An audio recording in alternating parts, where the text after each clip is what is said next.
Blessed Sunday, everyone. This is Father Brian Sullivan.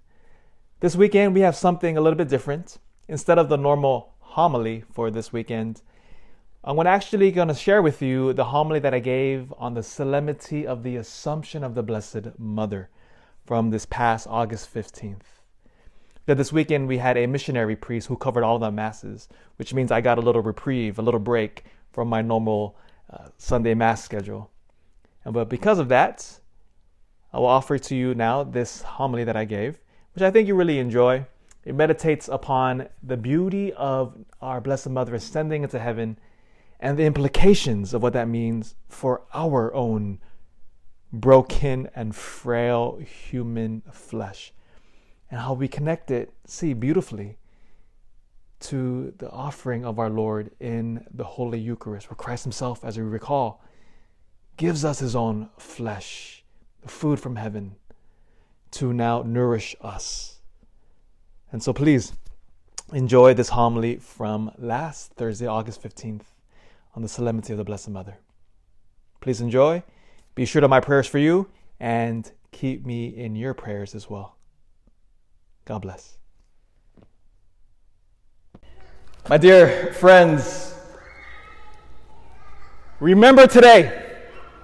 Remember this beautiful teaching that we celebrate as a church, that Mary has been assumed into heaven, body and soul. That Mary is in heaven.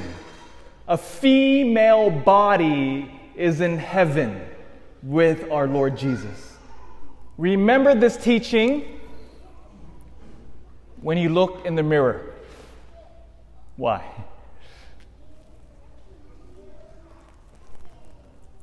If you look in the mirror, as we all do practically every day when we get ready in the morning, don't we all notice the imperfections?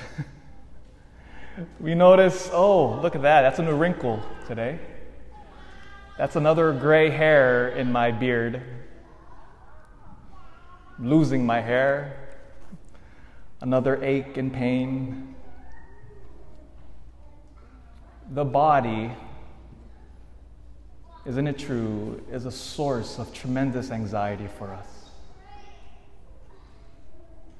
And no matter how much exercise, no how much we try to eat well, we know that we cannot win the war against age.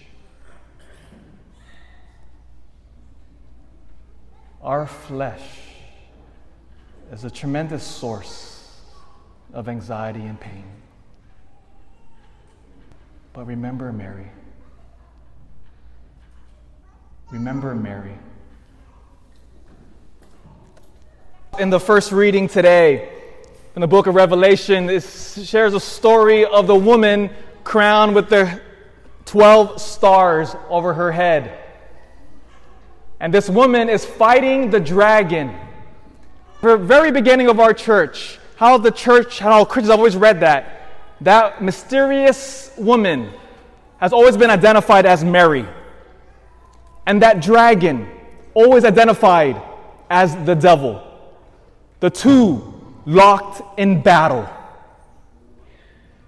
And it's precisely because Mary would become the one, as we teach, as we celebrate today, was preserved from the stain of original sin, the effects of sin.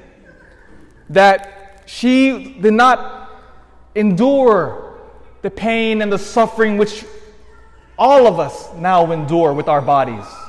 Why? Why did God preserve Mary? Well, because remember, Mary would be the one who would carry Jesus in her womb and give Jesus his flesh. Jesus received his body from Mary. Again, why is that detail important? We must remember why the devil rebelled. So as we all know, tradition says that the devil's name is Lucifer, that he was God's highest angel that he had created. Remember, in the spiritual realm, it is believed that the angels have a hierarchy. And then the highest of all the angels was this Lucifer. And tradition says that God showed the angels his plan for humanity. That one day, in the incarnation, God would take flesh, matter, the physical stuff of the universe. He would take that and unite it to himself. And that this flesh would participate in the very nature of the Trinity. God showed the angels his beautiful plan. But Lucifer rebelled and said, "No.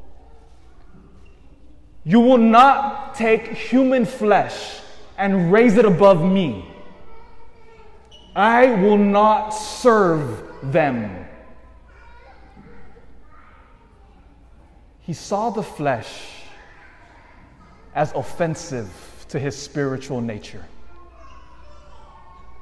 You're going to raise dirt above me. And he could not take it. His pride would not allow him. And so what happens next? He would use the flesh as the vector for attacking humanity for the rest of time. Go back to Genesis chapter 3. Do you remember how the devil enticed Eve? The devil showed Eve the forbidden fruit. And in Genesis chapter 3, it said that the fruit that they were asked to eat was pleasing to the eye and delicious to eat. He used the vector of the flesh to tempt our first parents. And then, of course, we know the story. They eat of the fruit, and then what happens next? Then death enters into the world. Sin enters into the world. Disease enters into the world. Cancer, all of murder, all of the anxieties of which we now think is part of daily life. That was not part of God's plan. It wasn't part of his original intent. But from that moment on, he would use the flesh to attack us. Why? To mock God. He says, I will take this flesh, which you will try to raise to the Trinity, and watch what I will do to humanity. I will use that flesh against them. The great Padre Pio, the great Italian saint, who would hear confession for 16 hours straight. Millions of people would flock to him to go to confession. And Padre Pio would have the ability to read souls. And Padre Pio famously said that it is the sins of the flesh is why the vast majority of people are in hell. That it is the sins of the flesh that get us there. And it makes complete sense. What was the first temptation when Jesus was out in the desert? The first strategy of the devil to entice Jesus. Do you remember what that was? He showed Jesus bread, the stones, and he said, "Command these stones to be turned into bread." The devil tempted the Lord with the flesh.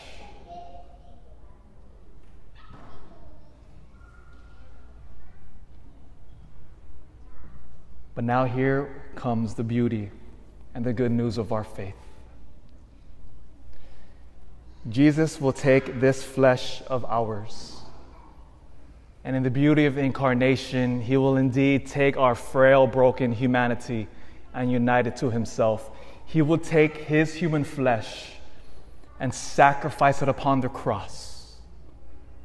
Now he will take which the enemy had used against us and turn it back on him. And through the flesh, through his death, through his bodily death, he would pay the price of Adam and Eve's fall in Genesis. And the good news does not stop there. Because at every single Mass, as we've been hearing about for the past few Sundays now, something will come from heaven. Do you remember? Something will come from heaven. The bread from heaven. And our Lord said, and He'll repeat it again this Sunday, get ready.